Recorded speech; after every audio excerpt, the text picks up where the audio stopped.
strap in, everybody, because if you're listening to this and you're in sales, this is very important that you really just step back and absorb this. You might get this, you might not, but here's what I'm saying.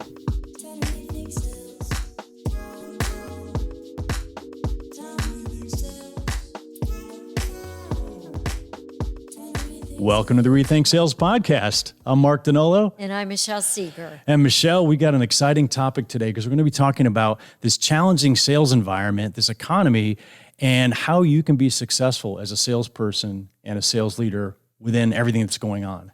I know it. And we're not going to be talking about sales process or your coverage model or your sales strategy. We're going to be talking about your most valuable asset. Right, which is you and how you think. And you know, we talk about aspirational account planning and strategy, and everybody's always asking, like, what's the tool? What do I fill out? And it's not about the tool. It's not about what you fill out, but it's how you think. And we're going to dive deep into that today. That's right. So I am very excited and privileged to announce our special guest today. Ricky Kalmon is a mindset expert. I have so many questions for you today, Ricky. He is a motivational speaker and celebrity hypnotist, which I am not afraid to say. I'm afraid of the hypnotism piece on that, but we are really happy to have him here today. He is author of the book, Leverage Your Mindset, Overcome Limiting Beliefs and Amplify Your Life. I started reading the book, and what we'll find out is it's really a path and a way to help you change the way that you think. Mm-hmm. He is creator of the growth mindset and meditation app titled Ricky Kalmon, and I did start the app today too. And by the way, even though you claim you don't hypnotize people in that app, I'm beginning to question it because it seems to work. Ricky delivers programs that will change the way you live, work, and think. He reveals how our mindset can be the greatest tool in achieving new heights of reducing stress, adapting to change, and creating success with a growth mindset. And you know, over the past few years, Mark, there's been a lot of stress and a lot of change in this environment, hasn't there? Oh, yeah. And I think it's almost like we just keep soldiering on and going on and getting through it. And I think this is a great topic because I think so much of it is about being resilient and tenacity and getting connected with, you know, being positive around what you're doing. That's right. So Ricky, he also works with Fortune 500 and 100 companies, sales teams, leaders, executives, and sports teams. And he's here with us today, teaching them how to turn their best of intentions into their greatest accomplishments. His clients range from Pepsi, Disney, Dell, Johnson & Johnson, AT&T, LexisNexis, and even the New York Yankees, which I'm a New Yorker, so we can talk about that. He is a visionary architect in personal growth, and today he's going to reveal some of the secrets and things that we can learn, simple techniques for how we can change our mindset, potential, and prosperity. I am really excited to have you here today, Ricky. Thank you for being with us. Thank you. I appreciate you both. both. Thanks for joining us. That intro was awesome. Thank you so much. I feel awesome today. I just got my own cheerleader. That's great. Yeah, I know. I'm really excited. Well, we've been both reading the book, and I'm several days into it and into the app, and so I think we're getting totally into it right now and becoming total converts. All right, so let's get right to it. We're talking about salespeople. We're talking about this challenging environment that we've had. I mean, everything has changed since COVID. Pre-pandemic, we knew about things like Inside Sales, Center of Excellence. You know, post-pandemic, people are working remotely. They're working from home. Your buyers, you're not able to connect with the same way.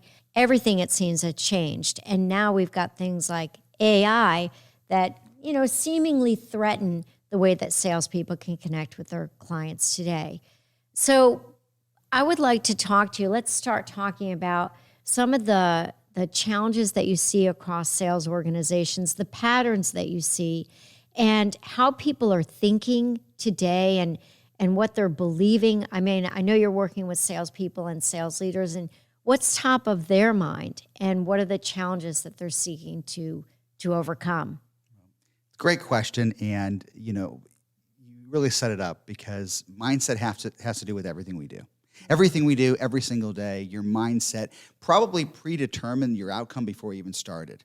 Whether you start your day, whether you talk to a client, how you talk to other team members, how you lead your organization, Your mindset plays out that conversation unconsciously. I think most people are more unaware of how unaware they are of their internal programming. So with all that being said, this is nothing new. In my 34 plus years of my career, the questions that I get asked the most now, people are like, well, this is something new. No, it's not really new. We're all in the for-profit business, right? We're there to grow, and we're going to have challenges. But it's how you think about challenges. What are the challenges? Are challenges frustrating? Are they a roadblock? Are they a wall that you don't think you can get over or get around? Or do you look at challenges as opportunities to grow? So when we talk about mindset, we talk about growth, we talk about sales, we talk about customer service and leadership, we talk about becoming a better version of ourselves. Most people know what to do. What gets in the way is usually ourselves. So whether you're diving into this idea of mindfulness, or whether you're listening to my program or anything when it comes to self-care, and you already set it up, it's an investment in you. Let's get out of our comfort zone and embrace the uncomfortable. Yeah, let's embrace where we're most uncomfortable and figure out how to become better at things. So when it comes to challenging ourselves, let's challenge ourselves to be more accountable.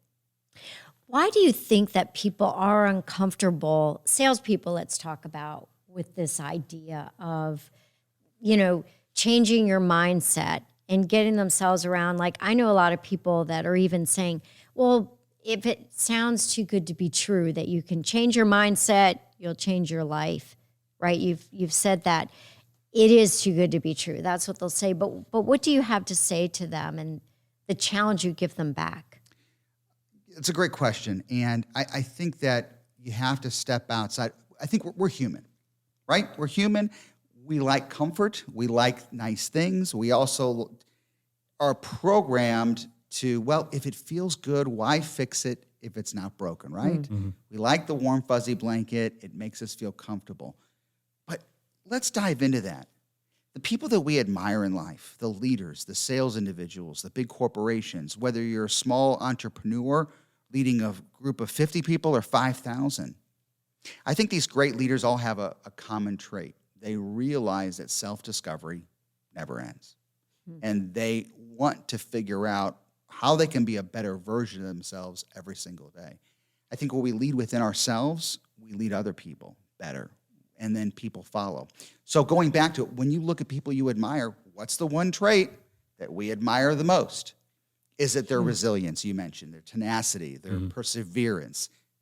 Maybe it's that one thing that gets them to push themselves harder, because we're going to fail sometimes. We just don't want to fail twice. Figure out how to use that information and capitalize on it. You guys do this every day. You come up with these great plans, strategies. You're taking information about the corporation, things that they are giving you, and then you're compiling new, and I'll call this software. Software of the brain, your own internal operating system. So when people say to me, well, change is hard, change is overwhelming, change is frustrating, I don't think I can really embrace that. I'm really comfortable with the old way of doing things. Well, then my answer is, you're absolutely right. You said it, you believe it, you already won to fail. So let's challenge ourselves to be better. I mean, you said something, I'll paraphrase a little bit, but you said it's an absolute necessity to invest in your mind.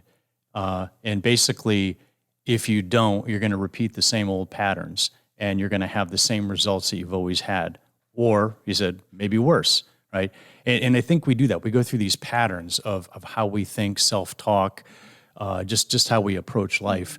But can you talk a little bit about just what some of those maybe typical patterns are and how we could just recognize them?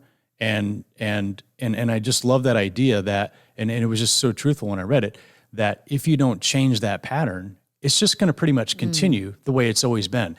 It's not like something magical is going to change unless there's some huge external factor that you didn't anticipate, which is unlikely. But that pattern's just going to continue. The results are going to continue. Yeah, you couldn't have said it any better. I mean, we live life in our programming, our daily activities, the way we get up in the morning, the way we drive to work, or whether we are making our calls that become patterns in our life. All too often, many of those patterns or programming might have served us at some point and worked really well, but are they working as efficiently as they should be? And if we don't change, nothing changes.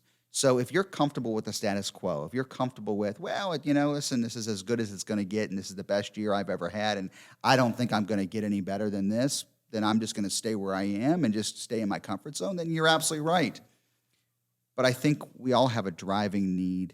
We like that feeling of success. We all like to feel recognized and appreciated, and you get that recognition of whether it's not only the paycheck itself, but it's the satisfaction of really making a difference. Mm-hmm.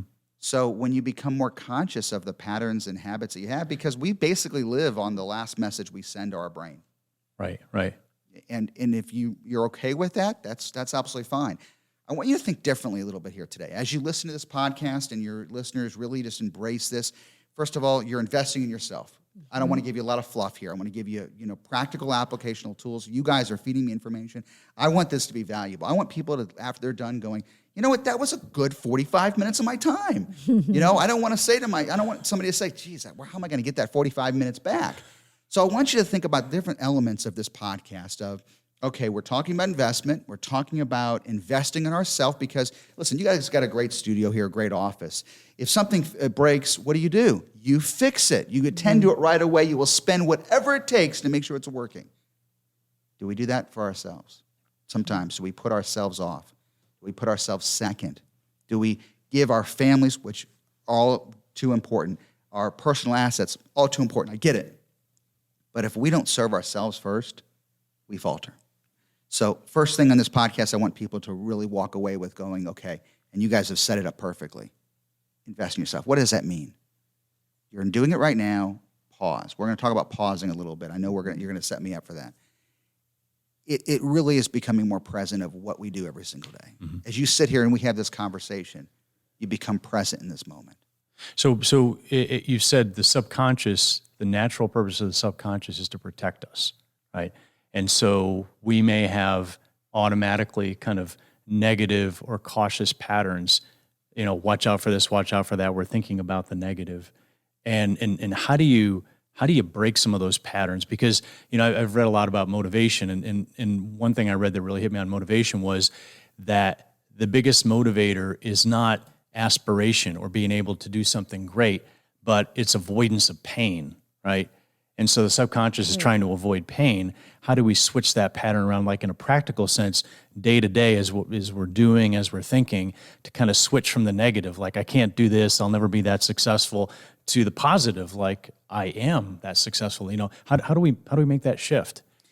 It's a gradual shift. It's a gradual understanding that everything that we put into our brain, that feeling, that response, is engraved because we've experienced it, and that information is then stored in the bank of our, our head, our internal hard drive, our operating system, and immediately when something happens, that information is pulled up, right? So if you say, well, do I want to do this? And all of a sudden the pain or the fear of failure comes into play, then it's already telling you, well, I don't want to fail. I don't want to feel pain. Nobody gets in line for pain. Right. People get in line for success, right?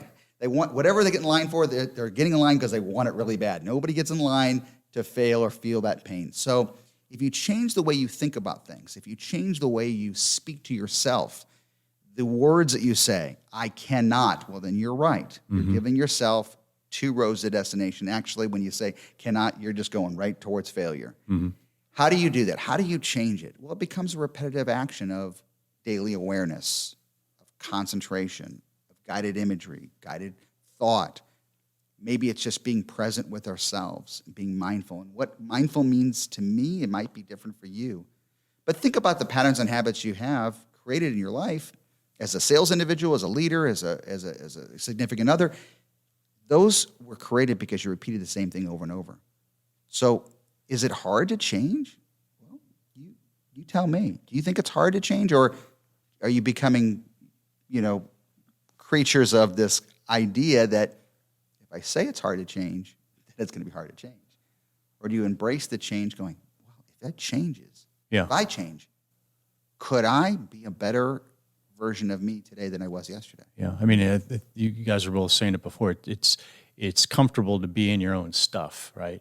it's more uncomfortable very often to go into something that's unknown. So you kind of have to like break out of that and say, yeah, I want to take that chance. Well, again, this is something I hear all the time from sales individuals. We've always done it this way. Why are they throwing us new procedures? Right. I know how to sell. I've been selling my whole life. Right. Now they're telling me I got to follow this new structure. Well, you have to step back and realize, well, maybe if you look at this with a different perspective, sit in the audience of yourself, listen to what you're saying, and maybe envision what this new procedure, this new accountability factor, this new plan of action, what can this provide me versus the first reaction that we just had was, well, I've been doing this my whole life. Why are they telling me how to do it? Mm-hmm. You're probably right. You're going to stay exactly right there. But if you're really good at what you do, and I know that you're probably really, really good at what you do, what if this helps you grow personally and professionally? Mm-hmm. What would that feel like? So as I talk to sales leaders and salespeople, one of the biggest challenges that we see out there is that they are being asked to change a lot of times the products and services that they're selling, and they need to engage with their client a different way. And sometimes the buyer is even a different buyer. So I'll bring up a real practical one that we hear almost every day. I am used to selling. I'm a salesperson. I'm on the top of my game, and I sell printers, big printers to multinational companies. And maybe I sell print services. Now we've got this hybrid sales force, and I'm being asked to sell to enable the hybrid sales force. I'm being asked to sell more managed services, print services, even from the home. For example, we have so many examples of, I was used to selling this particular product to now a suite of services. And all too often you've got salespeople that are saying, but this is what I know, and this is what I do, and this is what I'm going to keep doing. And at the same time, you have sales leaders that come into a lot of times they're brought in to lead a transformation. And what I continuously hear is, they don't have the talent, they don't have the skills, they don't have the will, they can't even make the shift. I probably need a whole new team. And I want to think about, how can we change the mindset? How is there a way that we, as consultants even, can help them understand and change their mindset to open it up a little bit? Because I feel like all too often, the verdict is out before the jury gets to really weigh in on those types of changes, right? Like people having that opportunity. What would you say about that, and what do you observe?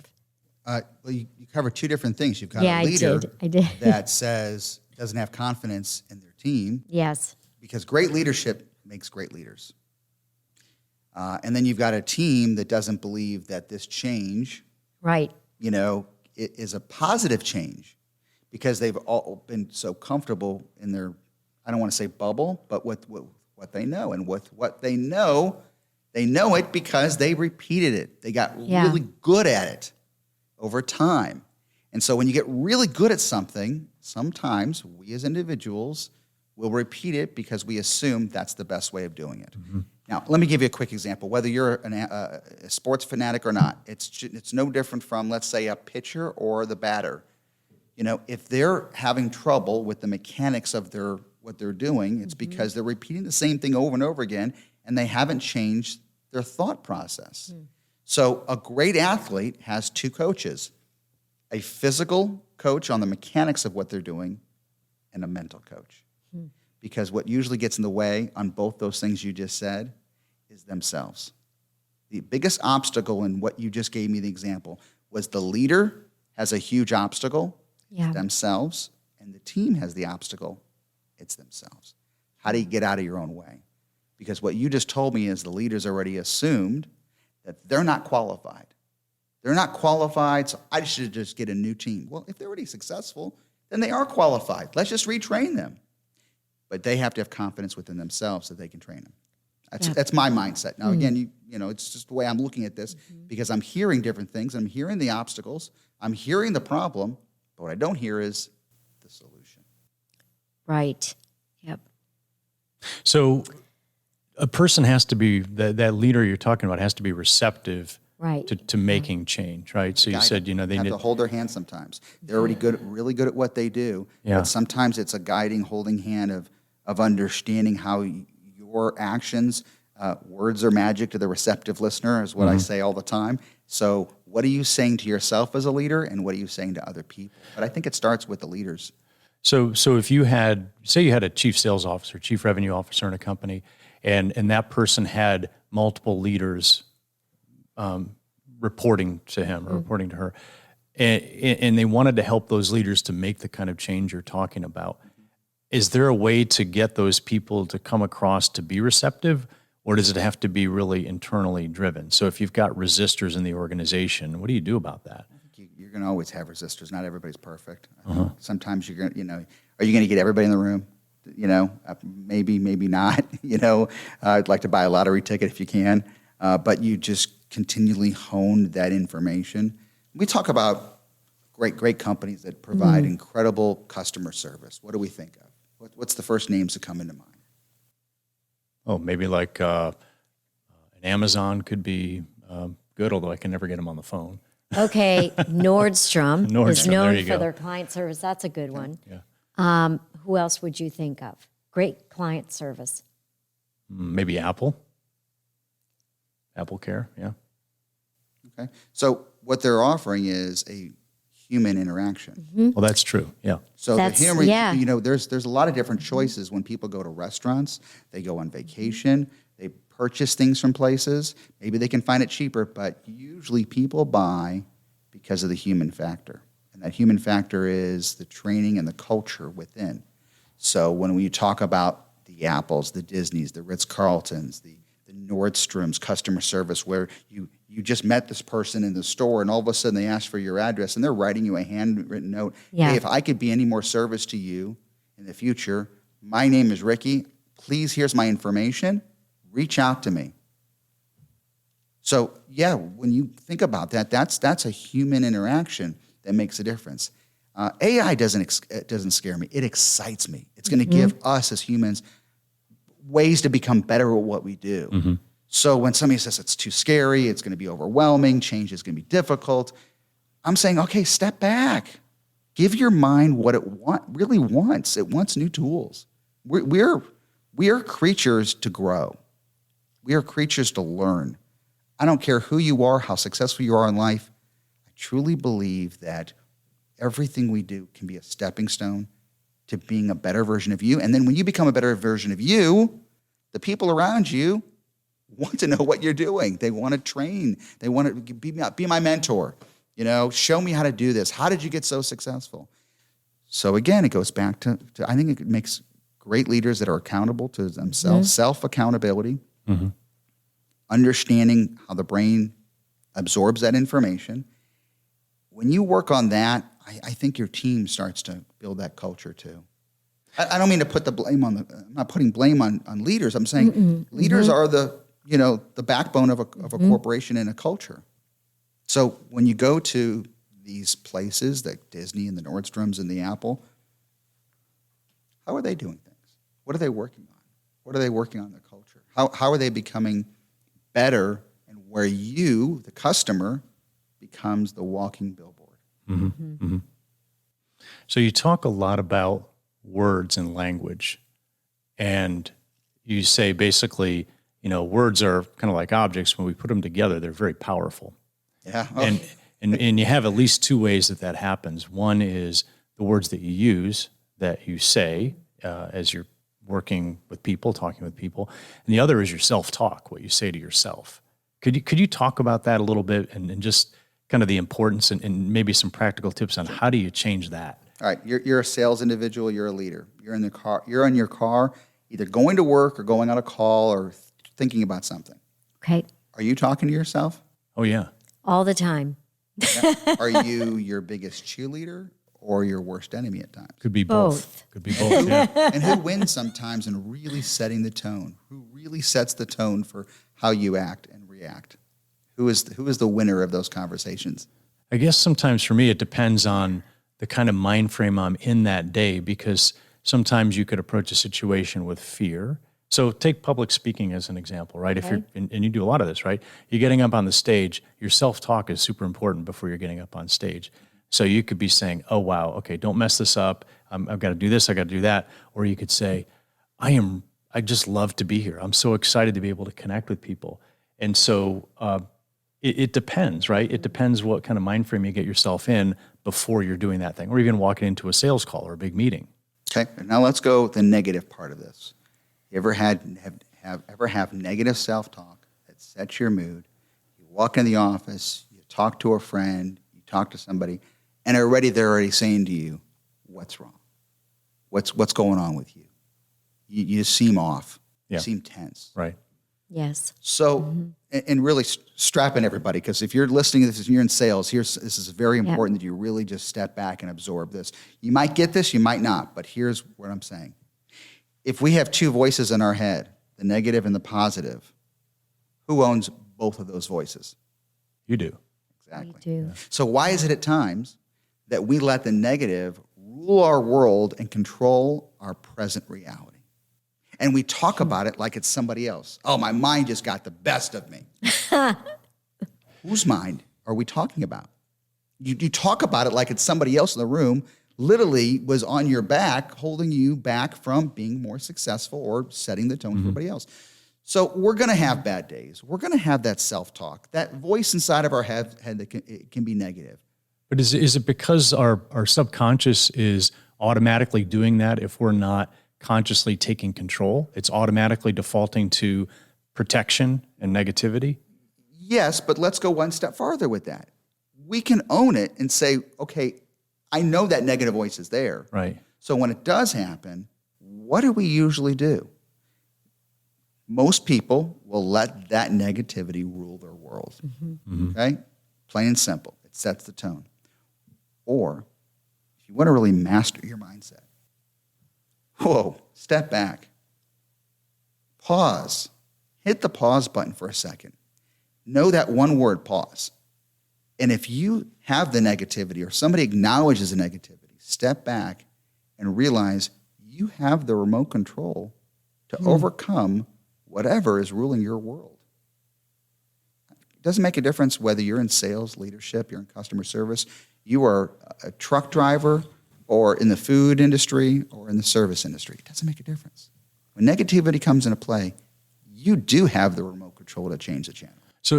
But okay, everything's raining down on you. You're having a really tough time.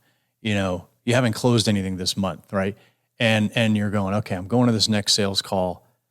I'm going to hear the same thing again. It's the same problems, whatever. But then you talk about this idea of gratitude and turn it around and say, maybe something like, I'm grateful to be able to have the opportunities to be able to learn how to operate in this tough market and maybe how to adjust and be more rigorous at what I'm doing, or what kind of method can you use to shift that self-talk around when everything's raining down on you negative? Again, it's embracing this idea of self-discovery. We will spend so much time learning our products and services, knowing the procedures, looking at the new strategies, looking at the new environment and the culture that we're doing. But when it comes down to it, it really does mean reset and redirect on a daily basis. So when we talk about mindfulness and being more conscious of your unconscious thoughts, is that something you do once a week? No. If you were constantly having to look at spreadsheets to understand the environment, the pricing changes, whatever it may be, the inventory changes and lack of whatever it may be, well, then set time to understand yourself even more. Mindfulness goes beyond just meditation or relaxation or your breath. Like you picked up on, it's about what we do every single day between our ears. What words are we saying? What are you thinking? Yeah, all right. So you've had a bad month, but your biggest problem could be somebody else's gift, because somebody else might go, my problems are bigger. I'd rather have his problems or her problems. Right. Let's just reset and redirect. You have an opportunity, you have a product, you have a service. I'm there to help people. I'm here to provide solutions. And by the way, if they don't buy today, maybe they'll buy later because they know I'm the go-to person. I'm I'm the expert. Right. I'm the person that provides more than what they ever think about. They're not just buying from me. We built a relationship. I'm helping them. Yeah, I'm talking to them. Right. I'm not going through a procedure of sales tech. No, I'm really there to helping. I'm there to help you. So when you have a question, come to me. So one more point or one more question on the self-talk, because I'm just really into this whole self-talk thing. You're trying to get to a meeting and you're potentially running late, right? And the self-talk in your head as you're getting ready, as you're going down the road, you're saying, I don't want to be late. I can't be late. I don't want to be late, right? What's wrong with that language? Well, you've repeated the problem over and over. But we talked about it just a few moments ago. We're human. We're creatures of habit. We have a society that does repeat the problem a lot. I mean, how many times have you ever seen somebody at the grocery store and they just verbally vomit all the negativity and what's going on in the world? Right. How often do you see somebody that's motivating that just says, okay, I know this is going on, but boy, here's a great solution. Let's focus on solutions. And maybe the first solution is not going to be the all answer to everything you're doing. So going back to what you said about that's negative self-talk, you have to realize, you have to recognize it. You know, again, I said this earlier, but sometimes you have to sit in the audience as though you're the passenger, seeing yourself driving and listening to yourself going, what is that going to do? Right. What is the constant reinforcement of the problem going to do for me? I haven't come up with solutions. I haven't focused on my presentation. I haven't focused on, I'm so excited to finally get a chance to have the opportunity to meet with this client because they're busy and I have the opportunity, not the person, but next to me or around me, I have the opportunity. Right. Again, it's just what our brain thinks it creates. The same thing about I don't want to be late could be said in just the opposite, which is I plan to be on time. I'm going to be a few minutes early, right? And so as I'm racing, and I've tried that, if I'm thinking I'm going to be on time today, I'll be a few minutes early, it totally changes my mindset about the same exact problem. So you're walking in the door. Let's say you're late. What do you say to your client? Sorry, I'm late. Then I make up an excuse. Yeah. And so now we've just set the tone. Now the conversation go a little bit farther. Digging out of a hole. I don't have a problem with somebody saying, sorry, I'm late. But even if I'm late, I'm so glad to see you. I'm so excited. Thanks for the opportunity. I can't wait to talk to you. I've been looking forward to this meeting. Mm-hmm. Changes the whole perspective. Yeah, it does. But we are so sorry I'm late. With traffic, that accident. By the way, getting here today normally would have taken me about 25 minutes. It took me 50 minutes. Wow. Traffic, whatever it was crazy. I was maneuvering. So I was laughing as you're saying this to me. You know, what good is it for me to tell you about what I went through? I'm just excited about being here. Right. We're going to share an experience. That's right. Was I late? I would think I was about 3 or 4 minutes before time. Nobody noticed. No, I think but you were nobody good. noticed. My plan was to be here even earlier, but I wasn't going to walk in and go, oh, I just sat through 50 minutes of traffic. Oh, that highway is, but we do that. We think of, no, I'm going to express to you right now. And again, some people are listening to this going, is this guy just throwing a lot of affirmations out there and that's going to change my, no. Right. Think about this. We are attracted to positivity, right? We are attracted to fun. Nobody walks into a room and says, oh, you guys all look so sad. Please give me some of that. Right? So this goes beyond just positive affirmations and thinking. And I'm going to tell you right now, positive affirmations is not going to make you a rich person. But I'm going to tell you also that positive affirmations, positive well-being, positive mindset will make it easier to become a rich person than the negativity that will hold you back from achieving more in life. Now, okay, I'm going to tell a little story first about being late. So first of all, I was sitting here sweating, wondering if Mark was talking about me.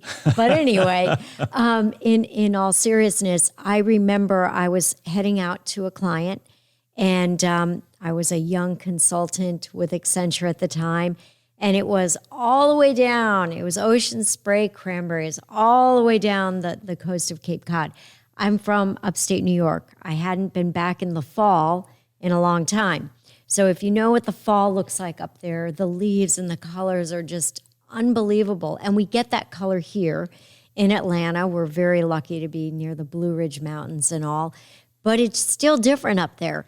So I drove all the way down the Cape. I missed the exit by 45 minutes as I'm admiring and looking at all these trees before I realized, right, that I went by the exit. So I turn around, I get in there, and I'm going, oh, God, it's my first day, and I'm leading change management. And I walked in the door, and I just said, I had forgotten how beautiful the fall is in New York and Cape Cod in New England area.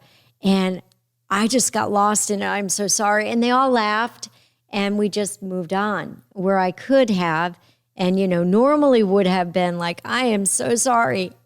I missed the exit, or whatever it would have been. So I think mindset does make a big difference. What I want to ask you about, you mentioned very earlier in our conversation about people are motivated, they're motivated for more and for success. And people always talk about the drive of salespeople. And it's not always that they're striving for and looking for a monetary reward, although that's part of it. But salespeople are really excited about just the game, the win. They're excited and motivated about recognition, whether it's, hey, Mark got the big deal of the month, or he was able to close that new offer that we put out there, pat on the back kind of thing. And I'm thinking about, salespeople, how do they in a challenging environment, and maybe they're not getting those closes, begin to just change their own mindset where they're not relying on that, but what is it that they, can be reliant on to get them through? That'd be my first question. Then I got a follow-up. No quick answer. Yeah. But when somebody's maybe having issues in whatever they're doing, maybe they just aren't closing sales, maybe their confidence is down, maybe it's whatever external things that they can't control, it's how you perceive and react to those things that I think are important. And maybe it's stepping back and, okay, let me give myself a personal audit. What have I been doing? So maybe it's stepping back and saying, okay, I've been making these many calls and I've been doing these things. If that's working for you, or is it maybe it's not, because if they're not closing deals, or maybe it's something they can't control, like supply chain or pricing or competitors, what can they control? And we can control how we react to the world around us. That is key. So I think it starts with a personal audit, and we show people on a daily basis that when you give yourself a personal audit, you start to realize what's working for you, what's not working for you, and then you change that habit. So in going back almost, you even talked about the book at the very beginning, it's a plan. So everything becomes a plan. You would never buy something to put together without really looking at the plan. You would never build a house without a plan. Software is run because it's a plan. And over time, the software might change. The structure of the building might change, so we're going to change the blueprint.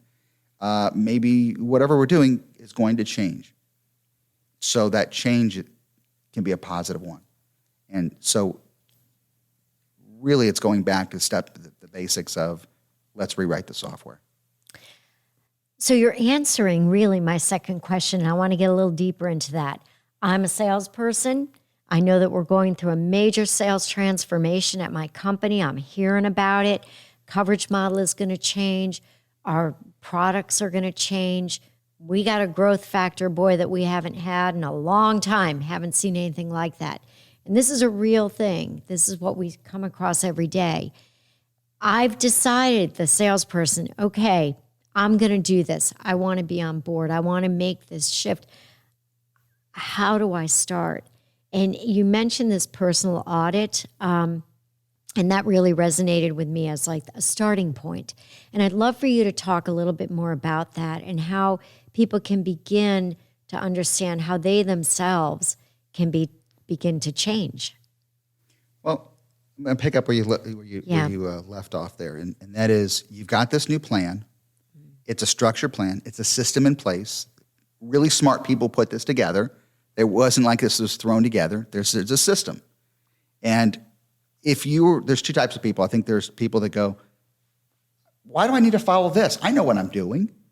Or there's that person you just said, well, they must know what they're doing. I mean, they must, because they just developed this plan. So I think it's a matter of, if you spend as much time understanding and learning the plan, you spend just as much time learning the plan of yourself. I think we have to not only memorize and learn the procedures and learn the supply chain and learn the cost, but I think we have to learn more about ourselves and how we're absorbing that information. The older we get in life, don't you feel like, wow, I wish I would have known that years ago. I wish I would have spent a little bit more time on that. Well, there's never too late. I wish, and your wish is going to keep. You're going to keep wishing. Why not? And it's a training. It's a constant training and a cultural way of thinking. And you start to get into that, and you start to see the results. And it's funny. People will say, Ricky, I stuck with this plan. It's like the book. It's 14 days. It's a 14-day plan. Do you stop after 14 days? Well, I'm sorry, I'm going to tip the hat a little bit because I talk about the last chapter. No, you don't end in 14 days. Life doesn't stop in 14 days. You don't go, I'm done, forget it. No, you start to realize these small little changes that you've created now become huge results at the end of the week. Think about it. If you were going to do something, most of us in our culture, look for the big change overnight, right? Sometimes we look for that quick, huge, we want the big result. We want to see that change. It doesn't happen all the time like that. If we would celebrate the small little changes, the small little fractional changes that we make to move forward, boy, at the end of the week, you start tallying up all those little changes, you've got some big changes. So when you're changing the software and you're doing the personal audit, you talk about the practice of doing that daily, setting aside me time, having quiet time, and then also journaling around your goals. Can you talk about some of the practicalities on that? Like, how do you do that? And obviously, you do it with the book, right? So you go through the process. But what are some of the things that a person has to do on that day-to-day basis? If you're listening to this podcast and you haven't turned it off yet, here's something very valuable right now. I'm going to throw something at you, and you might think it's simple, but don't dismiss the simplicity of this. Set a calendar reminder every single day for 5 or 10 or 15 minutes. I don't care if it's in the morning, afternoon, whatever time it may be that you can move your calendar reminder. I don't care, but we set reminders for everything else. We set our client calls, whatever it may be, our dinners, our weekends, whatever it may be, our holidays, we set reminders and little notes, block it off my calendar, and we hold ourselves accountable to it. It's a contract, right? How often do we do that for ourselves? Or do we put it off? Do we put off accountability and relaxation and audits, personal audits? How do we put off to reset and redirect our mind? Do we put off, hey, I got to reset because I'm really negative right now? No, I'll get to it on the weekend. I got a lot on my plate. I got too much going on. Yeah, how many calls? Have you seen my calendar? It's huge. All those things would work better if you are a little calmer, a little bit more relaxed. Research has shown it's not rocket science. Right. When the individual is relaxed and calmer, what does it do? It lowers stress. It calms your body. You become more clear, more efficient, more productive. It's not rocket science. Yeah, it's hard for us to do. Like as No. type A's, Hold on. You just said it. You just said the magic word. It's hard for us to do. Yeah. So when somebody says that, please don't give that. Don't get me wrong. But I hear that too. It's hard to do that. Really? Is it? Is it really that hard, or we just say it's hard? Folks, I'm telling you, if you set 5 or 10 minutes every single day, put it on your calendar, give yourself 5 or 10 minutes just to pause, reset, redirect, figure out what your destination is, figure out the direction, find the solution. Everything else will work better. Your new procedures, your new sales training, your new customers will appreciate everything when you're a better version of yourself. And you talked about, being more positive can make you richer. And you said something in your book about most people think, when I'm successful, then I'm going to be happy. But then you said, well, what if it's actually the other way around? What if I'm actually happy and then it makes me successful? And how do you flip that around? How do you get your head around I'm just going to be happy now. Think about what you just said. We don't talk about those things because most people are programmed to say, well, once I get the deal, I can do what I want. Once I can get to that level, sometimes we don't have a choice on things. So appreciate the present moment. Mm-hmm. Be happy and grateful. Be present, really who you are, and understand that, literally understand this moment of sitting in this chair or talking to a client or whatever it may be is an opportunity to be grateful, to appreciate life, to embrace happiness. Because I said it earlier, your biggest problem, your biggest fear, your biggest frustration, somebody would probably trade places with you because theirs are bigger. Yeah, that's a mind bender right there. Just that one thought. And it's so true. So I'm going to share with you, if you don't mind, and you probably already dived into it a little bit because it's in the book. I shared a story at the very beginning to set the tone for this conversation about visiting a friend in the hospital. And the older we get, we're going to be connected to somebody that's been in a hospital. We're going to relate to this story. The gentleman I'm referring to, his name is Mike. He was a very good friend of mine, was dying of lung cancer. I came into his room that day, and I was young, that I thought my world was ending. Like I had a problem, whatever it was. I just was in a miserable mood. I thought, everything was against me. Here's Mike in bed, laughing, giggling, making jokes, cracking up. He knows he's going to die. But he's living his best life ever, every single moment. I walked out of that day as a young man and said to myself, Mike would trade places with me in a heartbeat, and I think my problems are problems? Yep. So, in essence, sometimes when we step back and we really assess where we are, and yes, you could say that's hard, or you can say, nope, that's a challenge. That's not criticism. It's a challenge. It's a challenge to yourself. We train ourselves in school. We train ourselves to go to college. We train ourselves to learn different things from mechanics to science to medicine to whatever our skill set is. Don't stop in your formidable years of college and high school and training and the once-a-year certification. Certify yourself every single day. Certify yourself and realize you have an opportunity to grow. So I'm positive going into my customer meeting, right? I had positive affirmations that I was going to be on time, and I was actually a couple minutes early, right? Okay. I went into the meeting. I've got great positive feelings going into the meeting. So now I'm sitting in front of the customer. How do I transfer that kind of mindset to my customer interactions?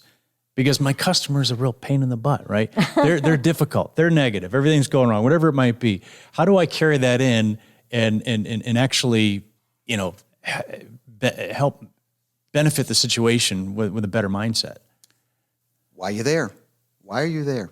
What opportunity? Why did they give you the opportunity to be sitting in front of your customer? Well, to help them. Or maybe, what? Okay, well, I gave you 15 minutes on my calendar. I didn't really have time to see you, but I gave you 15 minutes. Talk to me. Okay, all of a sudden I'm in a hole. Right, but you said something so powerful, and that's because that's who you are. If I've asked 10 people that question, why are you there? I wonder how many would say, well, I'm there to sell them my product. That's not what you said, Mark. You said, I'm there to help them. Right. Even a seasoned veteran in sales, whether you're in a financial advisor, insurance salesman, medical, whatever you do, I think we have to be very careful of what we say to ourselves in that present moment. And you were so conscious, or maybe you weren't. Maybe it just is an unconscious thought, I'm there to help them. So much different in your reaction, in your interaction with them than saying, well, I'm there to sell them my product. Right, because when I go in to help them, I'm not showing them something that I do. I'm listening to what they're saying because I want to understand what the problem is I need to help solve. You want to find out what's going on. Yeah. What's your problem? Right. Because when you look at it this way, in your mindset, what are you there as a sales individual? And again, you can look at this different perspectives. So just because it's a role play thing, some people might not agree with this. Are you there to solve a problem? Well, I don't have a problem. Well, okay, maybe the problem is a need. Well, what's the need? To make things work better. Okay, is that a problem? Nope, it's just becoming more efficient. So I'm there to offer you as many solutions to satisfy a need. You get into, and when the customers realize I need them because they are the solution provider. Whether it's just the practical application of a good and service coming across the world to get you to the destination, I'm solving a problem. So I look at things differently when I'm talking to clients. I'm there to offer a solution. What's the problem? Was a problem negative or just to avoid? So I'm thinking about those things on a regular basis. Client calls me and says, Ricky, we're having an event. Okay, we heard you're a mindset speaker. A friend of mine referred you. Okay, great. Let's talk about what your event is. What are you looking for? What are your needs? What's the outcome? What do you want at the end of the event? Do you want people to walk away just feeling good, or do you want them to be more equipped?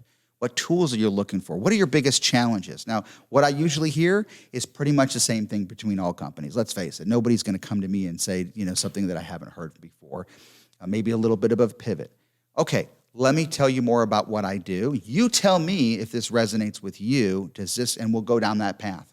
I provide a very unique comedy show that breaks the ice, that has a lot of fun with everybody. Yes, I'm a hypnotist. So I'm going to hypnotize people. We're going to have an absolute blast. And nobody's going to be embarrassed. It's not your typical show where people are made to do things. People are going to want to do it. And by the way, you're going to have me back. It's going to be standing ovations are the rule and not the exception. Okay, now I have their attention.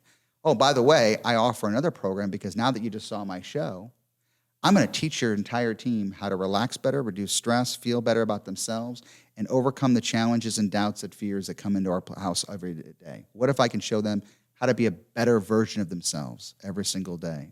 Does that sound like this would be the right fit? Well, and then we start going to a whole conversation.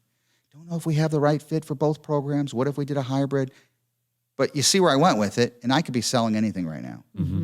I wanted to find out, again, this is, you guys know this, it's common sales, but let's focus on what we're there for in our mind. When we reset ourselves, the confidence, the self-esteem, everything, boy.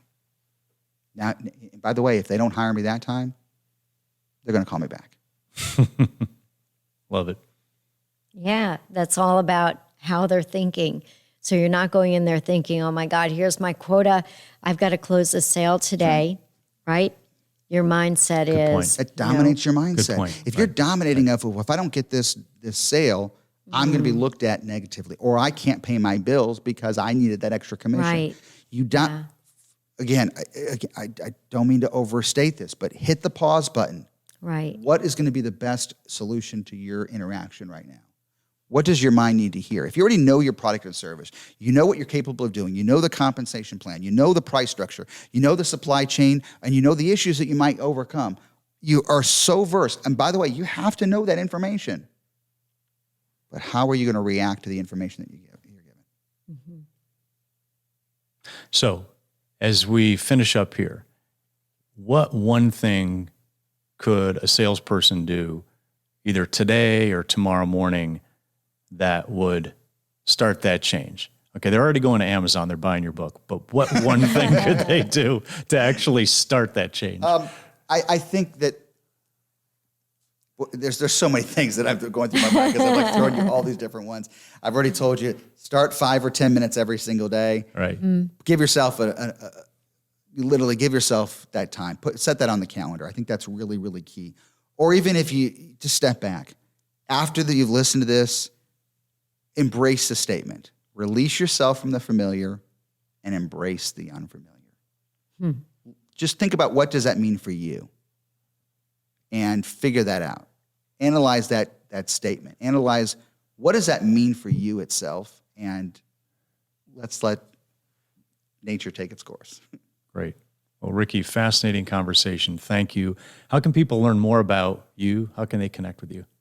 Give me a call. No. Look me up online, of course. It's rickykalmon.com. That's RICKYKALMON.com.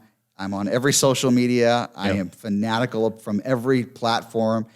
It really is me that responds in the hundreds of emails every single day. They do get weeded down, and I do respond. And I love talking to clients to figure out how we can make better teams and more profitable organizations with just really tapping into leveraging your mindset. Awesome. And for people that are listening, you got to check out Ricky's videos. They are convincing.